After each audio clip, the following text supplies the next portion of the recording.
this year's theme is befitting. It's befitting to the topic that tackle the question of creating action, transformation, change. I think our conversation should kickstart with a question, and the question is, what kind of transformation do we need? It is my understanding that the broad consensus on this central question is that we need transformation that will support low-emission, climate-resilient development. I wish to posit that attainment of this would require bold and collaborative solutions, both in public and private sector. At present, Africa contributes less than 5% of the global climate pollution.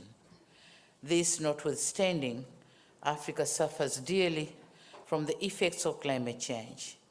In my own country, Tanzania, despite our minimal contribution to global climate change, yet the net economic cost of addressing climate change is estimated to be 2 to 3% of our GDP per year. And thus, climate change is a matter of grave concern to us, the developing economies. During COP28, during COP28, the international community resolved, among others, to transition away or to transit away from fossil fuels in the existing energy systems with a view of achieving net zero emissions by 2050. The question here is how this transition can be a success without additional adverse effects on developing countries. We know, for instance, that greater or greener energy technology is not only more expensive, but also not really readily available in the most developing countries. So for practical reasons, energy transition in developing countries should be paced and properly coordinated. That being said, however, we might not have technology for greener energy, but Africa has the raw materials needed for this purpose. For instance, 40% of global reserves of cobalt, manganese, and platinum are found in Africa. So there is a role that Africa can play in the transition towards greener energy. In creating actions for transformation change towards a low-emission development path, several things are inevitable. First and foremost, with fossil fuels being the largest source of carbon dioxide emission, our conversation must begin with underscoring the need to phase out fossil fuels.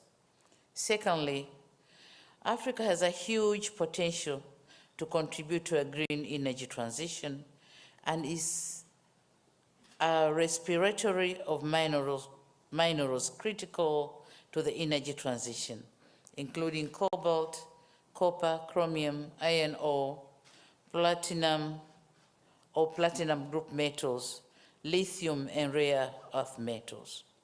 These resources are essential for manufacturing electric vehicle components and renewable energy technologies. But all of these may not be useful if we lack the technology to develop them, technology which is available in the developed world. We thus need to complement each other. But the question here is how? Here I wish to make the case that the partnership for green energy should be mutually beneficial. Africa needs a smarter partnership towards a green energy transition. What would this comprise of? This would entail collaboration to establish low carbon intensive manufacturing facilities within Africa, and thus veering away from the current model of raw minerals export to energy equipment import. Both the economic and environmental case can be made for processing these minerals on site in Africa. What I'm now making is the political case. Doing this would help ensure that Africa's role in the green energy transition guarantees that its vast potential is used sustainably, with the poverty eradication at the fore. Thirdly, and connected to the preceding contention, Africa needs reliable and affordable greener energy technology. As I indicated earlier, Africa is currently paying dearly due to effects of climate change. Therefore, to sustainably cut them down, alternative technology should be available and affordable. And in this regard, we, the developed world, need to support, or the developed world need to support us with affordable greener energy technology. We can also collaborate on diversification of Africa's energy mix. As I said, it may not be feasible to expect Africa to transit straight to the greener energy. But leading there, Africa needs to have a mix of energies. In Tanzania, partnerships can be forged to promote LNG, solar, wind, and geothermal, among others. Relatedly, my fourth point is that the developed world should support existing ambitious climate action solutions in Africa. For example, Tanzania is championing, as the Prime Minister said, we are championing the African Women Clean Cooking Support Program. And this program aims at changing narratives from traditional biomass, firewood, and charcoal to more cleaner energy.